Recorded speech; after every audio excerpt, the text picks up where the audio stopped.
Amém, graça e paz a todos, amém? Glória a Deus. Vagarosamente estamos retornando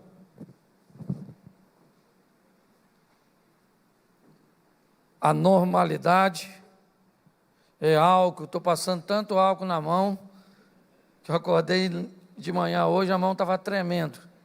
Eu acho que era abstinência, certo?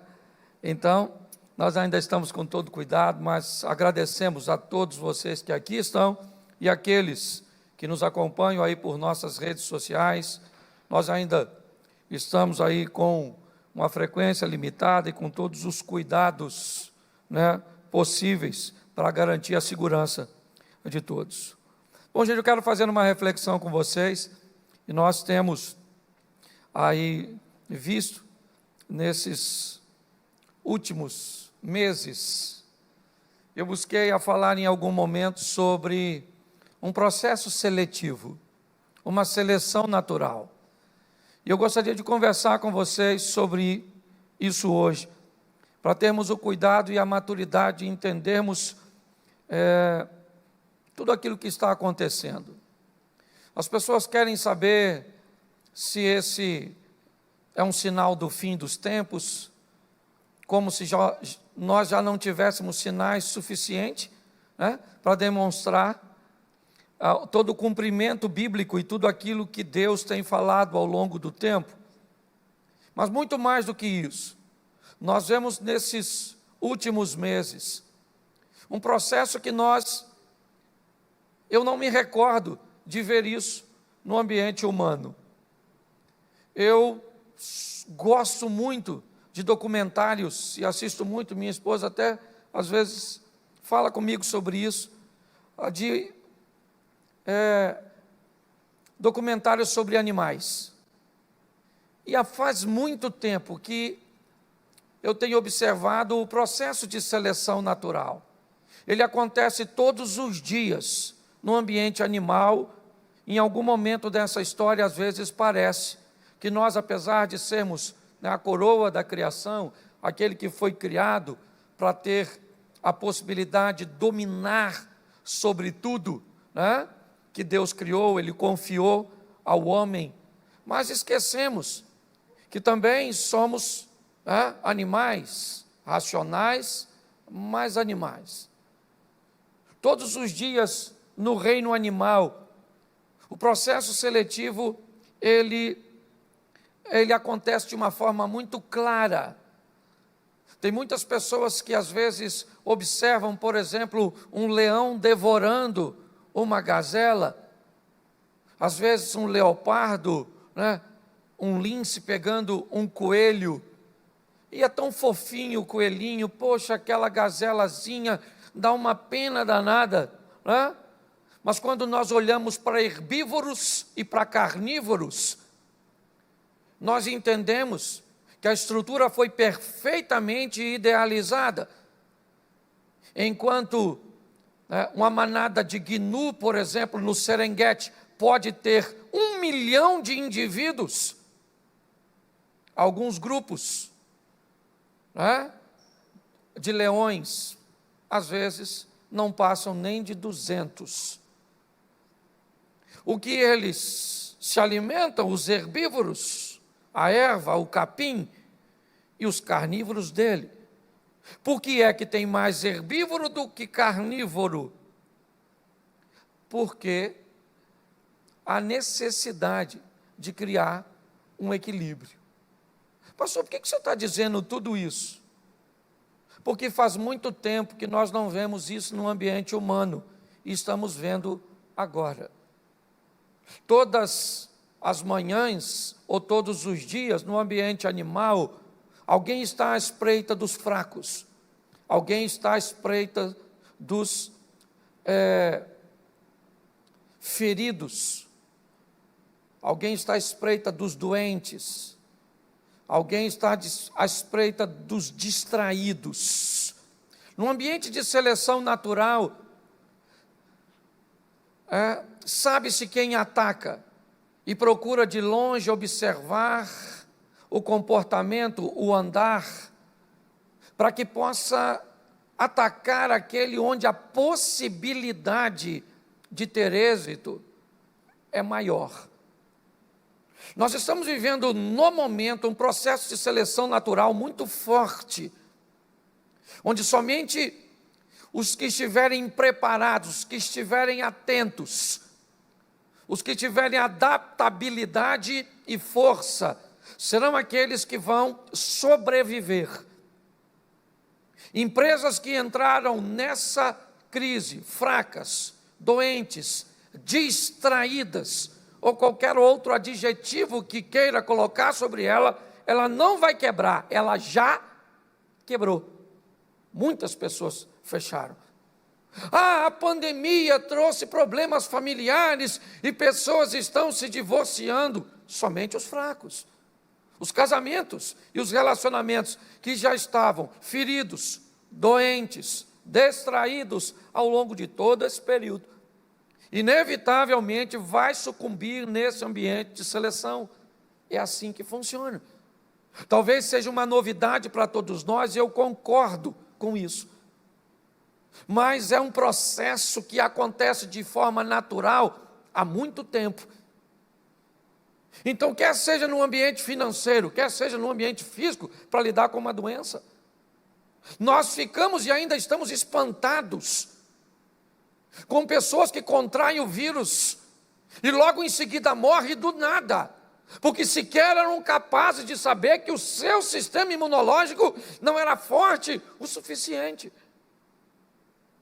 Enquanto o mesmo vírus pega outras pessoas que sequer são capazes de notar algum tipo de reação. Quando olhamos para tudo isso, descobrimos que casamentos vão acabar, sim, porque estavam fracos, frágeis, doentes. Nós vamos olhar para sistemas financeiros que vão quebrar, empresas, negócios, famílias que vão passar necessidade. E por que não dizer que muitos entraram nessa pandemia fracos espiritualmente, distraídos espiritualmente, doentes espiritualmente. E eu tenho até texto para citar isso. Basta tomar uma ceia de forma incorreta, que a Bíblia diz. Por isso, há no meio de vós doentes, alguns que dormem, ou seja, aqueles que estão distraídos. E é importante entendermos que o chefe de tudo isso, o general de tudo isso, ele deixou algumas informações e exemplos bíblicos que são perfeitamente adaptáveis e podemos fazer uso de uma forma muito bem sucedida num ambiente como esse. Primeiro, Jesus disse: o diabo, o vosso adversário, anda bramando como um leão, buscando quem possa tragar. Como um leão define sua presa: os que mancam, os velhos, os inexperientes, os doentes, os distraídos. Quando nós olhamos para o nosso general, ele disse: no mundo vocês terão aflições. Quando forem perseguidos por amor do meu nome, preste atenção. A fé, na verdade, ela não faz as coisas se tornarem fáceis, ela faz as coisas se tornarem possíveis. É assim que funciona. Então, quando observamos, inevitavelmente, em todos os ambientes, nós vamos ver pessoas ficando para trás. Me parece que é o processo da saída do Egito.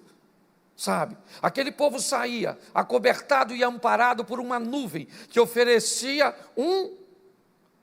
uma temperatura mais amena para que eles atravessassem o deserto. Quando escurecia, havia uma substituição da nuvem por uma coluna de fogo para que oferecesse uma temperatura também ambiente para que eles pudessem descansar, dormir aquecidos. E era exatamente o movimento dessas estruturas que definia também o momento de ir embora ou de ficar. O povo estava ali e quando a nuvem começava a se mover, era hora de sair daquele lugar, mas nem todos aceitavam o movimento da nuvem, e achavam que estava cedo demais, que a nuvem estava indo, certo? Ou que já era tarde demais, que tinha que fazer alguma obrigação. Mas, na verdade, quem dava a direção era Deus, e no deserto, muitos ficaram para trás. De uma geração, só 2 acabam chegando, Josué e Caleb é categórico de descrever o que foi que o levou até ali, certo? A promessa que recebi há 40 anos atrás e a força que tinha, hoje ainda tenho. Quero local lá nas montanhas onde estão os gigantes, me dê, porque eu vou entrar lá e vou botar todo mundo para fora. Ele descreve o que o levou até ali, a força. Mas pastor, eu estou enfraquecido. Deus também falou que a nossa força vem do Senhor, e que quando estamos fracos, aí então estamos fortes, e que devemos nos fortalecer nele, porque a vara e o cajado dele é o que nos consola. Ele diz que 1000 cairão ao nosso lado, 10.000 à direita, e nós não seríamos atingidos, mas veríamos o perigo em torno de nós. É assim que funciona. Eu quero te mostrar alguns textos que talvez te surpreenda um pouquinho, porque talvez você não tenha observado por essa ótica. Coloque para mim, por favor, João 6, 66. Parece até um texto do anticristo. João 6, 66.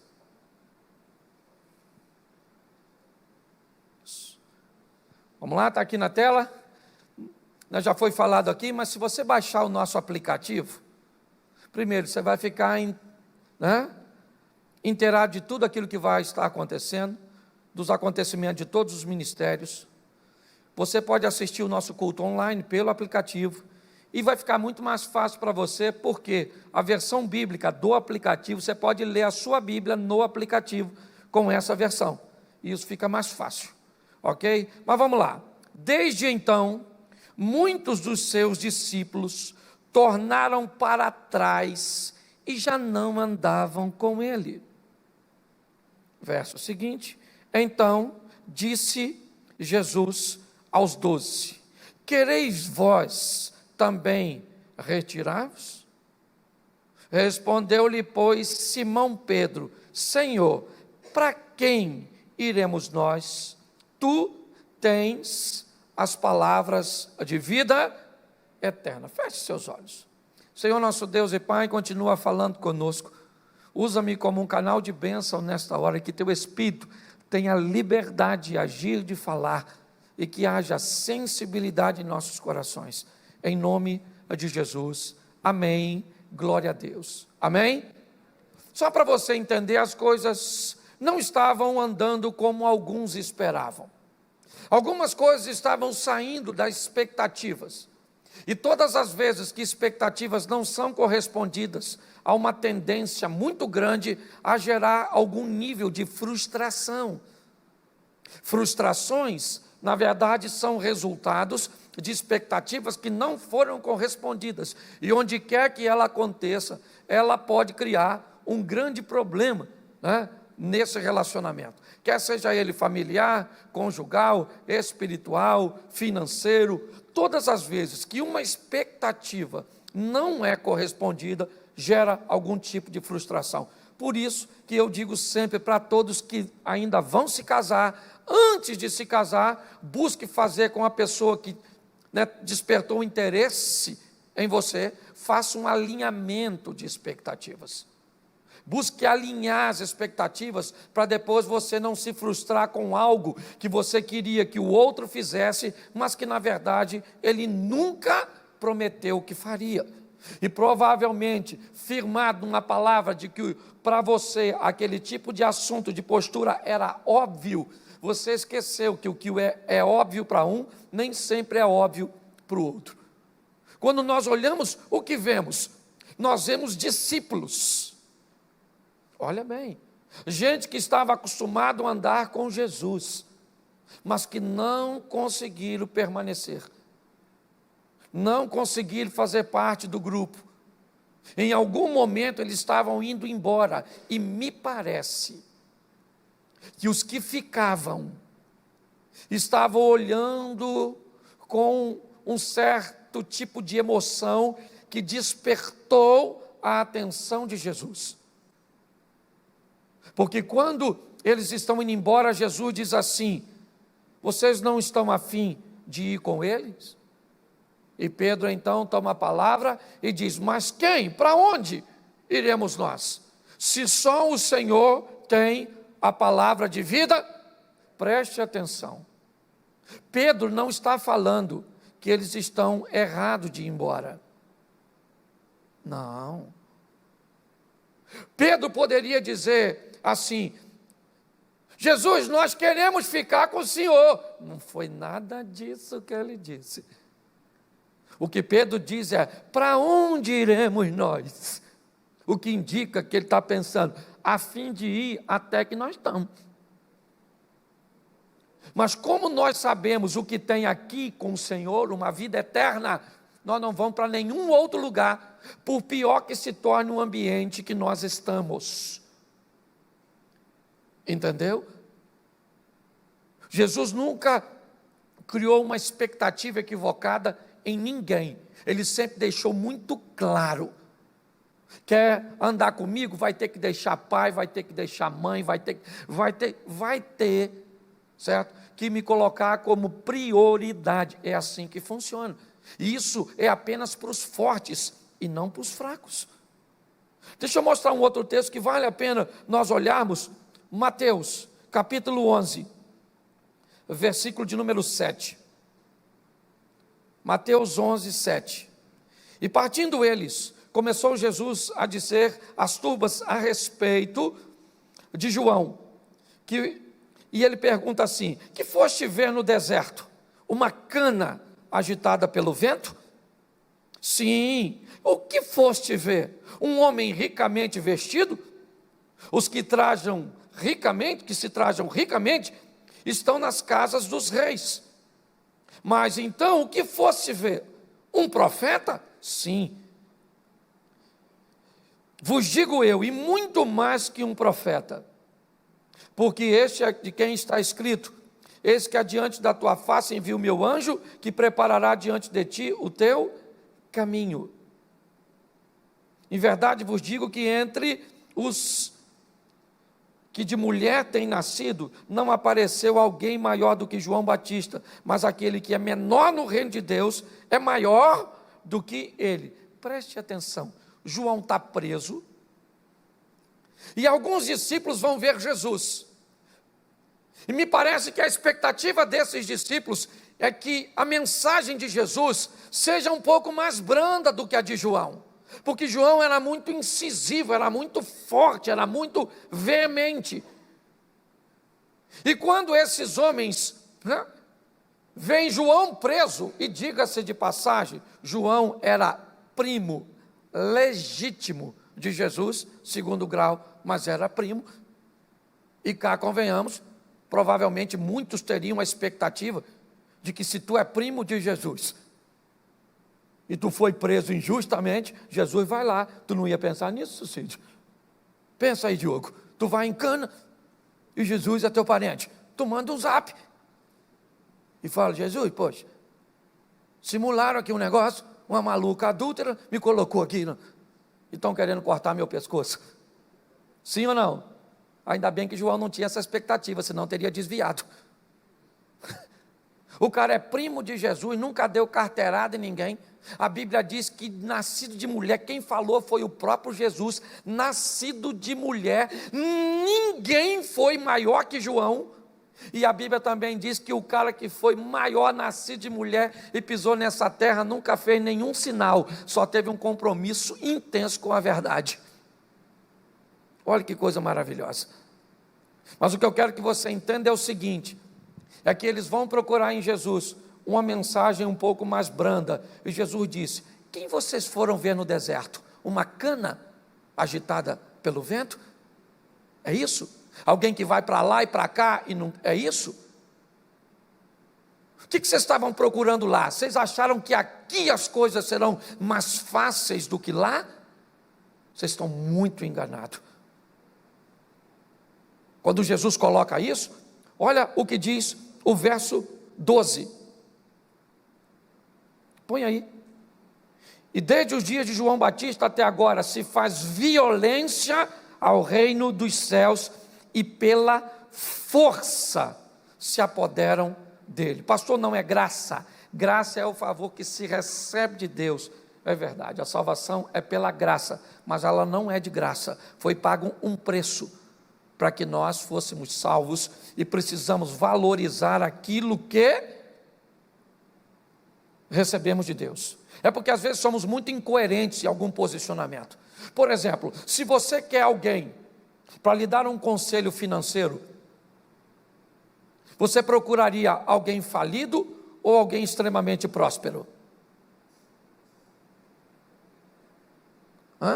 Se você tivesse que ouvir e ir numa palestra para ouvir alguém que vai falar sobre um assunto, você escolheria a palestra de alguém que é vencedor e que se destacou naquela área, ou você vai procurar conselhos, você vai procurar orientação com um fracassado? Provavelmente você vai procurar com um bem-sucedido. Então, todas as vezes que você quiser conselho de alguma coisa, primeiro observe que tipo de pessoa você está pedindo conselho. Não faz sentido você pedir um conselho para ajudar no seu casamento para alguém derrotado. Não faz sentido você procurar um conselho espiritual. Às vezes as pessoas buscam informações em lugares extremamente estranhos, pelo menos a meu ver. Quando nós olhamos para esse ambiente, nós vemos um ambiente de luta, um ambiente de batalha. É por isso, e eu começo a pregar agora, eu preciso que você abra a sua Bíblia, e se puder deixar aberta, vai ficar aqui, certo? Eu quero mostrar a vocês Lucas capítulo 1, versículo 5. Lucas capítulo 5, versículo 1. É o contrário. Põe para mim.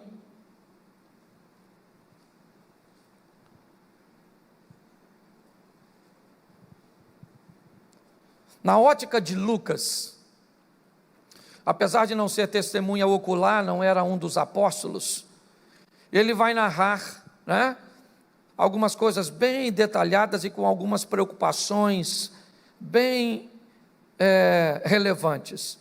E ele começa, na verdade, dizendo assim, no capítulo 5. E aconteceu que, apertando-o a multidão para ouvir a palavra de Deus, estava ele junto ao lago de Genezaré. E viu estar 2 barcos junto à praia do lago, e os pescadores, havendo descido deles, estavam lavando as redes. E entrando num dos barcos, que era de Simão, pediu-lhe que o afastasse um pouco da terra, e assentando-se, ensinava do barco a multidão. E quando acabou de falar, disse a Simão: faze-me ao mar alto e lançai as vossas redes para pescar. Respondendo-lhe Simão, disse: mestre, havendo trabalhado a noite toda, ou toda a noite, nada apanhamos, mas porque mandas, lançarei a rede. E fazendo assim, colheram uma grande quantidade de peixe, e rompiam-se-lhe a rede. E fizeram sinal aos companheiros que estavam no outro barco, para que fossem ajudar, e foram e encheram ambos os barcos, de maneira tal que quase iam a pique. E vendo isso, Simão Pedro prostrou-se aos pés de Jesus, dizendo: Senhor, ausenta-te de mim, porque sou um homem pecador. Porque o espanto se apoderara dele, de todos os que com ele estavam, por causa da pesca que haviam feito. E de igual modo também Tiago e João, filhos de Zebedeu, que eram companheiros de Simão. Disse-lhe Jesus a Simão: não temas, de agora em diante serás pescador de homens. Verso 11. E levando os barcos para a terra, deixaram tudo e o seguiram. Deixaram tudo e o seguiram. Para mim não ler mais texto e ficar só, coloque para mim Marcos 4:36. Marcos 4:36. Eles, deixando a multidão, o levaram consigo assim como estava no barco, e havia também com ele outros barquinhos. Olha para mim, Lucas, primeiro encontro de Jesus com Pedro narrado pela ótica de Lucas. Pedro saiu à noite para pescar, volta com seu barco vazio, cansado, as malhas de suas redes sujas, ok? Ele não pega o peixe que deseja pegar, mas traz as sujeiras, os resíduos nas malhas de suas emoções, vamos colocar assim, não apenas de suas redes, por causa de uma expectativa não correspondida. Pedro está de barco vazio, cansado, exausto. Ele tem por companheiro de pesca seu irmão André, e também é sócio numa pequena cooperativa com Tiago e João, filhos de Zebedeu. O que é isso, pastor? A base dos discípulos dos apóstolos de Jesus. Ela é composta por 4 homens, certo? Que são fundamentais nesse ministério. 4 pescadores. Olhe bem, homens habilitados a sobreviver a tempestades, a perda de material, a ter que muitas vezes mergulhar em águas frias para retirar o equipamento que engaçalhou. Muitas vezes acostumados a lidar com uma pesca horrorosa, mas independente do que tenha acontecido naquela noite, independente das expectativas que eles nutriram quando foram pescar, olha bem, o dia não terminou. Ao contrário do que pensamos, dia não começa às 6 da manhã, ele começa às 0 hora, é ali que começa.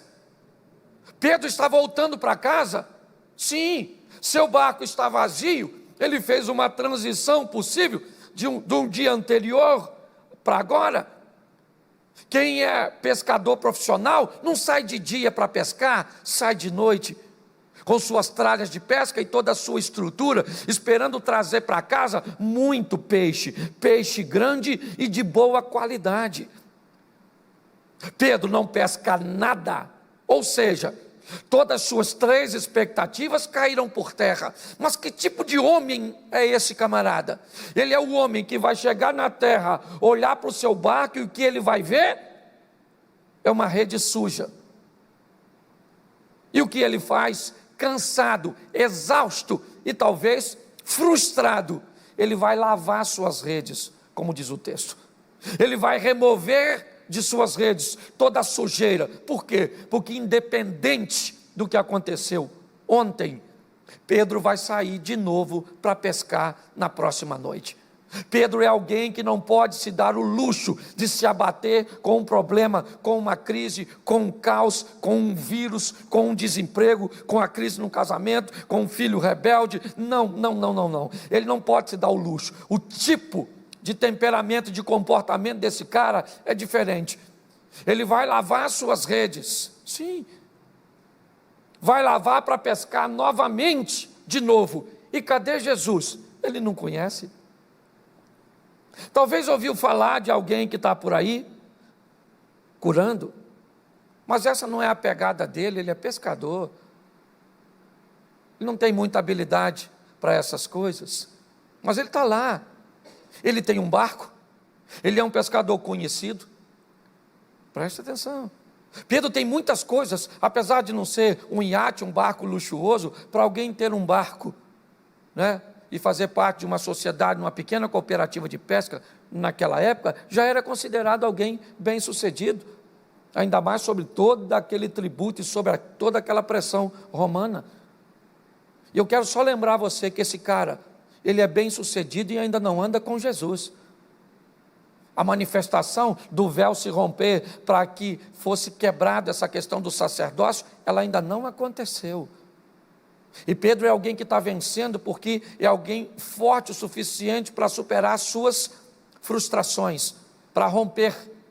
É assim que funciona.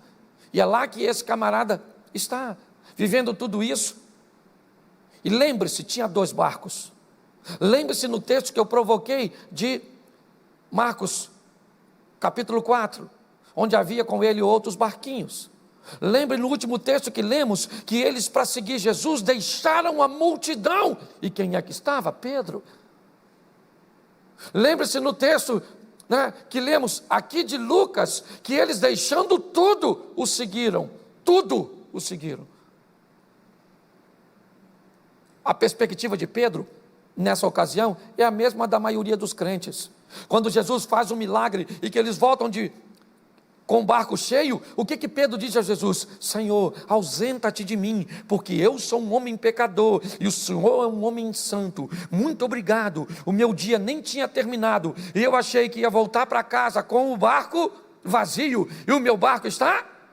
Mas Jesus falou: Pedro, você não está entendendo nada. Eu não entrei na sua vida para viver com você um momento. Eu entrei na sua vida para mudar a sua história. A partir de hoje você não vai ser a mesma pessoa. Você vai andar comigo e eu vou te fazer pescador de...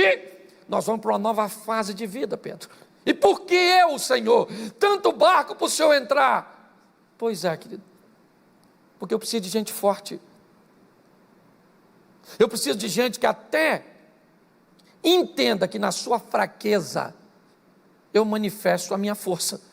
É assim que funciona. É lógico que somos mais fracos. Nós estamos numa briga ou numa luta onde não somos páreos para Satanás. Não somos páreos. Não coloca. Eu vejo gente fazer cada coisa, sabe? Hoje menos, com mais esclarecimento. Mas antigamente eu via pessoas falando cada coisa, e eu via anjos em batalha com Satanás, dizendo somente uma coisa: o Senhor lhe repreenda.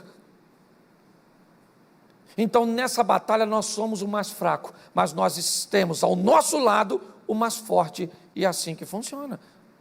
Quando nós olhamos para esse texto, o que vemos? Alguém que agora vai caminhar com Jesus. É tudo muito novo. Para Pedro, ele vai dar cada mancada, ele vai fazer cada coisa. Muitos de nós, se ouvíssemos de Jesus o que Pedro ouviu, deixava de ir na igreja que Jesus era pastor. A gente ia deixar de andar com Jesus. Porque pensa num camarada que fez coisas que não devia, mas sua postura é algo extraordinário. Pedro foi alguém que decidiu andar com Jesus e disse: eu não vou voltar atrás, aconteça o que acontecer. Mas sabe por que ele fez tudo isso? Porque o tipo de entrega que ele fez é bem diferente do que muitas vezes nós fazemos. Pedro entrega sua vida de uma forma total. Deixaram tudo e o levaram consigo. Certo? Diz o texto de Marcos. O texto que lemos de Lucas diz que eles deixaram tudo e seguiram Jesus. Eles foram viver numa esfera de proximidade, perto de Jesus. Pedro viveu coisas extraordinárias, com Jesus presente, o defendendo quando ele se atrapalhou. Preste atenção, tudo escuro. Judas vendeu Jesus por 30 moedas de prata, e deu uma senha, dizendo para aqueles que o acompanhavam: nós vamos chegar de uma forma discreta e eu vou beijar a Jesus. Ou seja, Jesus era tão parecido, era tão próximo, andava vestido de uma forma tão integrada com seus discípulos. Hoje, dependendo, você vem numa igreja, tem uma cadeira especial, aquela magnífica para o pastor. Não estou criticando, não. Eu só estou mostrando que seria muito fácil hoje descrever. Mas Jesus era tão parecido com os seus, que Judas tem que dar uma senha para que isso aconteça. A estrutura está pronta para prender Jesus. E quem é que se levanta para defendê-lo? O Pedro, atrapalhado, com uma faquinha na mão, um punhalzinho, maiorzinho um pouquinho, tenta provavelmente atingir aquele que está próximo de Jesus para prendê-lo. A orelha do camarada fica pendurada, sei lá, também não estava lá, caiu. E Jesus fala: Pedro, calma, Pedro, tem alguma coisa de errado aqui, Pedro. Se eu sou Deus e estou no comando dessa situação e você tem que me defender, tem alguma coisa de errado. Calma, Pedrão, ninguém me prende, ninguém tira a minha vida, sou eu que dou. Isso está tudo sob controle. Só o seguinte, querido, ele acabou de tentar contra a vida de um oficial. Pedro vai ser preso e provavelmente vai ser morto. Para que isso não aconteça, Jesus sara a orelha do Malco e diz: queridinho, olha aí, a orelha está no lugar, não repara não, é que está em treinamento. E vamos embora, vai embora, Pedro, dá tempo de você correr. Ele correu. Diz que, o que ele disse? Ainda que todos te abandonem, eu não te abandono. Ele correu, sim ou não? Sim ou não? Mas qual o discípulo que conseguiu observar tudo de perto? Pelo menos a prisão. Pedro. Ele estava tão perto que quando o galo canta, Jesus olha para Pedro de longe.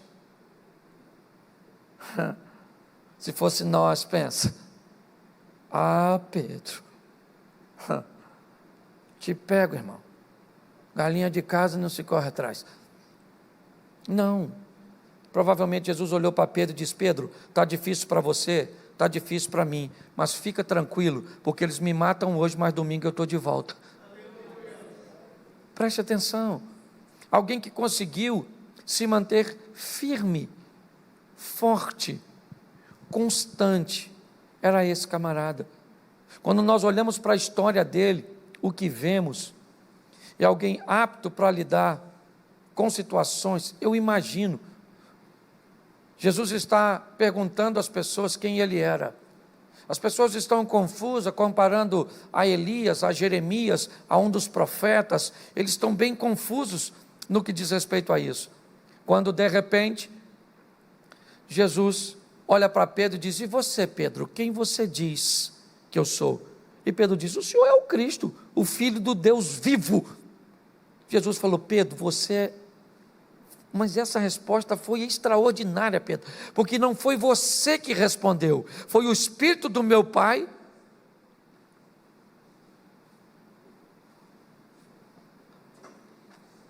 Ele está passando mal? Vamos orar? Fique de pé. Calma, vamos orar. Pode ser uma queda de pressão, alguma coisa. Calma um pouquinho, isso. Só sair de cima dele, isso. Tem algum médico aqui? Tem algum médico? Não? Tá joia. Feche seus olhos. Pai, em nome de Jesus, nós te entregamos agora o Nilo em tuas mãos.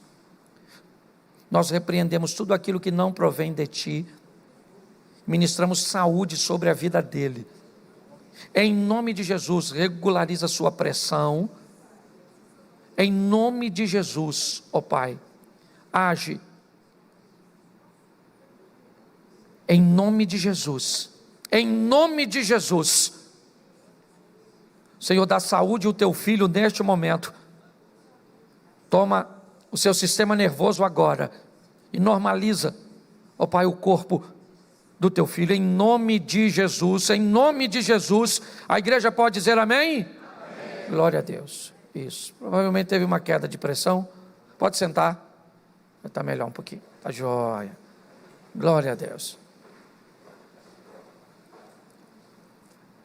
Irmãos, preste atenção nisso aqui.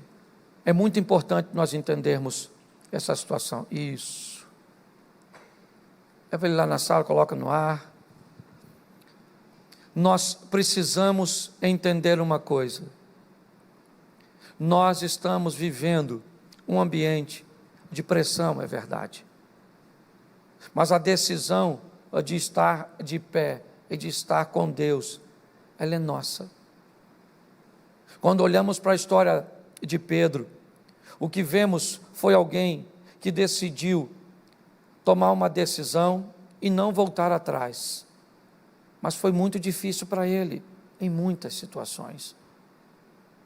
Quando ele vê Jesus morto, para os discípulos foi um grande desafio. Sabe? Me parece que o pai, né, de Tiago e João ainda conservava a estrutura, né, dos barcos, até porque por muitas vezes as viagens de Jesus eram feitas na embarcação deles. Era assim que funcionava. Pedro então volta a pescar. porque para ele acabou. E Jesus então encontra com ele, depois de ele ter negado Jesus, e Jesus vai estimular Pedro a prosseguir a caminhada. Eu confesso a vocês que por muitas vezes, em todas as minhas etapas de jornadas, ou em todas as minhas jornadas, em alguns períodos delas, eu também pensei em desistir. No momento de perseguição, no momento de dúvida, no momento de crise, no momento de adversidade. Eu já vi muita gente andar numa velocidade muito maior que a minha. Eu já vi muita gente fazer muitas coisas, mas não conseguir ir até o final. Quando nós olhamos para o Apocalipse, não há proposta nem promessa para quem empata e para quem perde. Todas elas são para vencedores. Ao que vencer, ao que vencer, ao que vencer, ao que vencer. Tiraram de nós durante um grande período aí a comunhão da igreja. Hoje nós vivemos aí na nossa reunião como liderança e temos hoje o primeiro culto com um pouquinho mais de pessoas. Mas o que nós temos visto é o ambiente seletivo se instalando e por si só reconhecendo os fortes e os fracos. Nessa reta final, a igreja precisa orar como nunca, para que essas pessoas sejam fortalecidas. Porque quando olhamos para textos como o primeiro de João 6,66, e vemos as pessoas que andavam com Jesus, sabe? Jesus é que estava liderando a equipe, e essas pessoas acabaram falhando. É uma grande responsabilidade. Gente, como alguém pode ser treinado por Deus e falhar? Como Adão. Como alguém pode ser treinado por Jesus e falhar? Como Judas. Eu queria mostrar que há em nós uma força muito grande, mas também a possibilidade muito grande de fracassarmos se não buscarmos, estar firmes nos preceitos e nos valores de Deus. É assim que funciona. Eu queria que você saísse daqui para a sua casa entendendo isso. E agora? Agora eu tenho que continuar forte. Por quê? Porque o diabo está de olho nos fracos. E agora? Agora eu tenho que estar em alerta. Por quê? Porque o diabo está de olho nos distraídos. Agora eu tenho que buscar uma saúde emocional, física e espiritual. Por quê? Porque o meu adversário está de olho nos doentes, em qualquer área dessa vida. Ele está procurando uma fraqueza, dia e noite, para derrubar o seu casamento, para derrubar a sua fé, para derrubar toda a sua estrutura. Mas em Cristo, nós somos mais do que vencedores. Então nós não vamos, no que depender de Deus, gente, nós não vamos ganhar. No que depender de Deus, nós já ganhamos. É assim que funciona. Então eu queria, que cada um de nós observássemos isso. Que ambiente nós estamos? De guerra. O inimigo, poderosíssimo. Todas as vezes que você diminui o poder do inimigo, inevitavelmente você começa a baixar a guarda. Para o diabo, os fins justificam os meios. Para tirar você da presença de Deus, tem que te dar dinheiro. Então te dá dinheiro e te tira. Não, esse aqui sabe ser fiel, prosperando. E o outro? Não, o outro, se fracassar, ele perece no caminho. Então, nós damos dinheiro para esse se perder, nós damos beleza a esse para se perder, nós damos esses amigos para que ele se perder, para que ele se perca, nós vamos dar esse trabalho para ele se perder. Tudo que vale para tirar você e eu da presença de Deus, você pode ter certeza que o diabo não vai medir esforços para fazer. Mas seja forte, seja valente, porque é assim que as coisas funcionam. Louvado seja Deus por sua vida, louvado seja Deus por sua saúde, louvado seja Deus por sua fé, porque nós vamos continuar prosseguindo e ninguém, nada nem ninguém, certo? Vai nos separar. É muito bonito, nós lemos um texto assim, não sei se você já leu, ele é extraordinário, mas nem a altura, nem a profundidade, mas nada os separará do amor de... a não ser aquela fofoca que fizeram na igreja, a não ser aquele rapaz que terminou contigo e acabou com o seu coração, a não ser aquele marido que te decepcionou, a não ser aquele pastor que fez uma colocação que te ofendeu. A situação, gente, é para os fortes, fortes, fortes e fortes. Amém? Zia, está melhor ele? Ok, está jóia. Deixa eu, para fechar aqui, orar, falar com vocês. Adolescentes e jovens, fiquem de pé. Isso aí. Glória a Deus. Quero falar para vocês, eu preciso, aliás, não é nem um convite, é uma convocação, certo? Eu preciso que vocês façam parte do nosso ministério, do Ministério de Adolescentes e de Jovens. Fiquem antenados, busquem as informações, certo? Quem aqui já está participando, tem participado dos Zooms, das reuniões, levante a mão. Isso, grande maioria. Mas você que não participa, dá uma olhadinha aí, vocês aí, para quem não está participando, e lá no final aborda essa turma aí, para que eles participem conosco, para a gente vir interagir com todos vocês. Fique de pé nesse momento, fique de pé. Vamos orar ao Senhor. Diga para quem está do seu lado assim, com muito respeito, você está forte? Você está forte, irmão? Hã? Feche seus olhos. Você que está em casa também, estou eu andando para cá, não sei porquê. Desculpa. Às vezes a gente esquece, ainda é novo. Feche seus olhos aí. Vamos orar ao Senhor. Pai, em nome de Jesus, em nome de Jesus,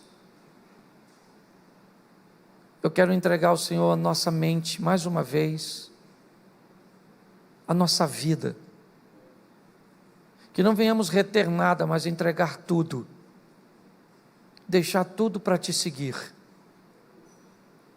Senhor, nos fortalece,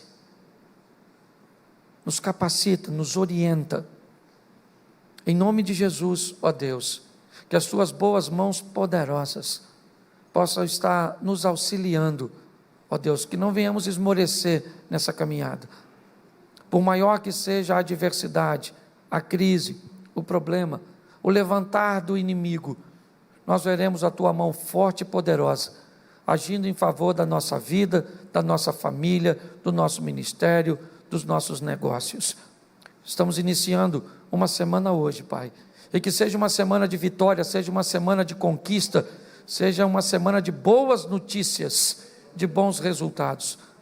Guarda a nossa casa, os nossos familiares, guarda todos os membros do Projeto Recomeçar, onde quer que eles estejam. Abençoa cada lar e a cada família que participa conosco neste momento e interage conosco nesse culto. Senhor, em nome de Jesus, mais uma vez te entregamos a vida do Nilo. Toma ele em tuas mãos, ó Pai, e dá uma recuperação total ao teu filho. Leva-nos, ó Deus, aos nossos lares, guardado por tuas boas mãos poderosas, porque o grande amor de Deus, nosso Pai, a graça de nosso Senhor e Salvador Jesus Cristo e as doces consolações do Santo Espírito de Deus, seja para com todo o povo do Senhor, e todos digam, que Deus abençoe. Eu vou pedir toda a liderança que fique aqui, tá? O pessoal que estava cedo aí, fique aqui.